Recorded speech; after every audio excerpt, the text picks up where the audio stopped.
हरे कृष्ण, राधे राधे। दोस्तों, आप सभी को जन्माष्टमी की हार्दिक शुभकामनाएं।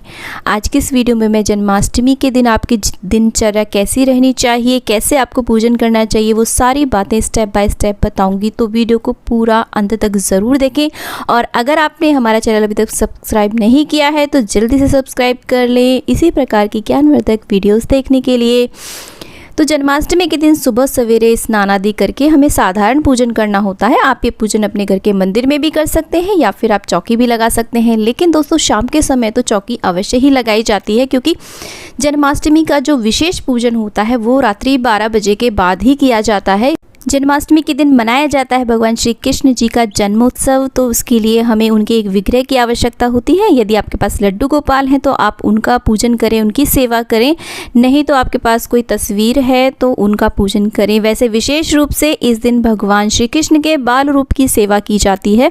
तो अगर आपके पास लड्डू गोपाल नहीं है तो जन्माष्टमी का शुभ दिन देख करके आप ये अवश्य रूप से ला सकते हैं। साइज़ अपने अनुसार चूज़ करें, जितने भी बड़े आप लड्डू गोपाल ले सकते हैं। तो जन्माष्टमी का दिन बेहद शुभ रहता है लड्डू गोपाल को अपने घर में विराजमान करने के लिए। उनको लाने के बाद में उनकी प्राण प्रतिष्ठा अवश्य रूप से करनी चाहिए। बिना प्राण प्रतिष्ठा के लड्डू गोपाल की सेवा नहीं की जा सकती। तो आप जन्माष्टमी के दिन अपने घर लड्डू गोपाल ला सकते हैं। और अगर आपके पास इतना समय नहीं है कि आप सेवा कर पाएँ तो आप किसी तस्वीर में भी जन्माष्टमी का पूजन कर सकते हैं।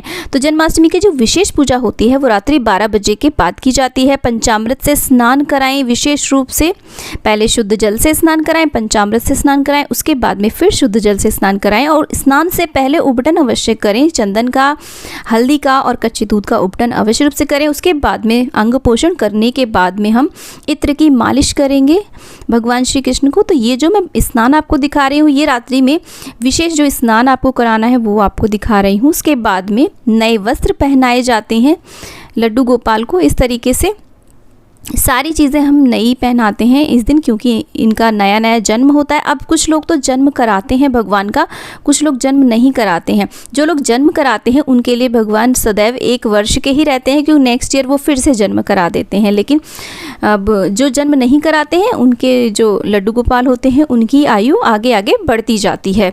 तो जैसी आपकी श्रद्धा हो वैसा आप करें। जन्म आप कराना चाहते हैं तो अवश्य कराएं। यदि आप जन्म भी नहीं कराते हैं तो शाम की भोग आरती के बाद में आप भगवान के ऊपर कोई लाल या पीला वस्त्र अवश्य उड़ा दें, क्योंकि रात्रि 12 बजे जब उनका जन्म होगा तब आप उस वस्त्र को हटा करके उनका पूरे विधि विधान से पूजन करें। तो ये देखिए, सुबह के समय आप साधारण पूजन करें। दोपहर के समय जब उनकी हम भोग लगाएंगे और उनको विश्राम के लिए ले जाएंगे तो आप उनको या तो फूलों में, फलों में आप ढक दें। खीरे का प्रयोग इस दिन विशेष रूप से किया जाता है भगवान श्री कृष्ण जन्माष्टमी में। तो खीरा इस दिन पूजा में भोग में अवश्य रूप से लगाएं। खीरे से भी जन्म कराते हैं। यदि आप जन्म कराना चाहते हैं तो कद्दू में या फिर जो सीताफल होता है वो, तरबूज में आप उनको स्थान बना करके अच्छी प्रकार से पुष्प बिछा करके विराजमान कर दें। और ये जो कार्य करना है, कुछ तो दोपहर के समय, विश्राम के समय लड्डू गोपाल को उसमें स्थापित कर देते हैं और रात्रि में फिर उनका जन्म कराया जाता है नाल को काट करके। नहीं तो आप शाम की भोग आरती के बाद भी उन्हें विराजमान कर सकते हैं इस प्रकार से। तो देखिए, मैंने सारे आभूषण, वस्त्र आदि पहना दिए हैं। श्रृंगार इनका ऑलरेडी परमानेंट हो रखा है। तो मैंने चंदन का तिलक लगा दिया है और इस प्रकार से पगड़ी रख दी है और देखिए बांसुरी रख दी है। तो कितने प्यारे लग रहे हैं लड्डू गोपाल जी। इस प्रकार से देखिए, जब लड्डू गोपाल जी तैयार हो जाएं, सिंहासन पर विराजमान हो जाएं, तो इस दिन आप उनकी नज़र अवश्य रूप से उतार दें। तो ये देखिए, बहुत ही सुंदर लग रहे हैं हमारे लड्डू गोपाल जी। तो ये देखिए, क्योंकि इस समय आज इनका जन्म होता है, ये जो मैं रात्रि का स्नान की विधि आपको दिखा रही हूँ, तो हम सर्वप्रथम इनको शहद चटाते हैं और इनके दाहिने कान में हमें ओम का गुंजन करना होता है। आप 5, 7, 11 बार कर सकते हैं। उसके बाद में खीरा काटा जाता है, क्योंकि खीरा जो होता है छोटा होता है, उसके अंदर भगवान को स्थापित नहीं किया जा सकता। आप ये खीरा काटने की जो प्रक्रिया है इनके स्नान से पहले भी कर सकते हैं, 12 बजे के आसपास। उसके बाद में स्नान कराएं। तो यहाँ पर देखिए, मैंने कलश की स्थापना करी है। कलश की स्थापना ऑप्शनल है, अगर आप करना चाहते हैं तो करें, अन्यथा ना करें। और यहाँ पर छोटे लड्डू गोपाल है मेरे पास, उन्हें विराजमान किया है। साथ में शिव परिवार को भी मैंने यहाँ पर विराजमान किया है। शिव परिवार में सर्वप्रथम गणेश जी का हम पूजन करेंगे, धूप दीप दिखाएंगे, उनको भोग प्रसाद लगाएंगे। यहाँ पर मेरे युगल सरकार है, छोटे से कृष्ण भगवान जी और राधा रानी है, इनको भी मैंने साथ में विराजमान किया है। तो छोटी सी झांकी लगाई है मैंने। तो जन्माष्टमी का जो उत्सव होता है वो बहुत ही अच्छे तरीके से मनाया जाता है। पूरी बड़ी बड़ी सी झांकियाँ सजाई जाती हैं। तो जितना भी आपके पास समय हो, सामर्थ्य हो, झांकियाँ ज़रूर लगाएं। लड्डू गोपाल के खेल खिलौने उनके पास अवश्य रूप से रख दें।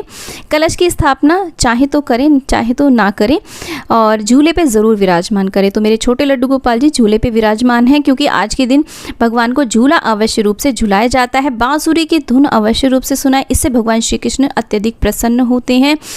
तो 12 बजे के आसपास ये पूजन किया जाता है। तो पूरे पूजन में हमें 1-2 तो बज ही जाते हैं, 1-1:30 बज जाता है। उसके बाद ही हम थोड़ा बहुत भोग प्रसाद ले करके अपने व्रत का पारण करते हैं, क्योंकि नेक्स्ट डे हमें गोगा नवमी की भी पूजा करनी होती है। तो ज़्यादा कुछ हम नहीं खाते हैं। कहीं कहीं पर तो अन्न नहीं खाया जाता है, कहीं पर अन्न खा लेते हैं। तो जैसे आपके यहाँ पर होता हो वैसे करें।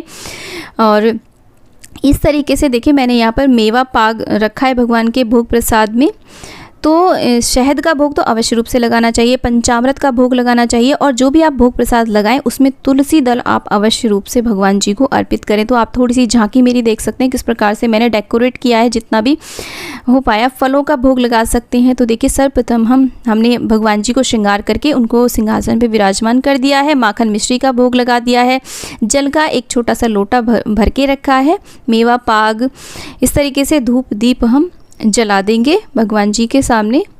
और इस दिन विशेष रूप से भगवान श्री कृष्ण जी के मंत्रों का जाप करना चाहिए। श्रीमद् भागवत गीता का भी आप पाठ कर सकते हैं, और हो सके तो इस दिन मंदिर भी जाएं आप। और धनिये की पंजीरी, और हमारे यहाँ पर तो उसे चाशनी या पात बोला जाता है, आपके यहाँ पता नहीं क्या बोला जाता होगा, उसका भी भोग लगाया जाता है। क्योंकि जब घर में नवजात शिशु का जन्म होता है तो ऐसी ही चीज़ें बनाई जाती हैं। घर में से सुगंधी आती है एक तरीके से कि हाँ, इस घर में छोटा बच्चा पैदा हुआ है। तो मेवा की और पाग की खुशबू आती है। तो देखिए, मैंने पुष्प अर्पित कर दिए, सभी को हम तिलक कर देंगे।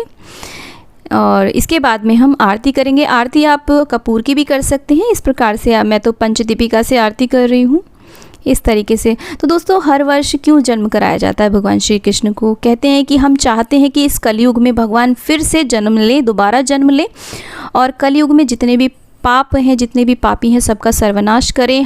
अब आप यहाँ पर चाहे तो भगवान श्री कृष्ण जी को 56 भोग भी लगा सकते हैं। पूरा दिन हमें भजन कीर्तन करना होता है, राधे राधे जय श्री कृष्ण जपना होता है। तो इस प्रकार से आप जन्माष्टमी का आप पूजन संपूर्ण कर लें, आरती करें, भगवान जी से प्रार्थना करें। तो आप सभी को जन्माष्टमी की एक बार फिर से हार्दिक शुभकामनाएं। वीडियो कैसा लगा है ये कमेंट बॉक्स में ज़रूर बताइए। वीडियो को लाइक करें, चैनल को सब्सक्राइब करें, और वीडियो को ज़्यादा ज़्यादा शेयर करें, और कमेंट बॉक्स में हरे कृष्णा राधे राधे अवश्य रूप से लिखें। आज के लिए इतना ही दोस्तों। हरे कृष्णा राधे राधे।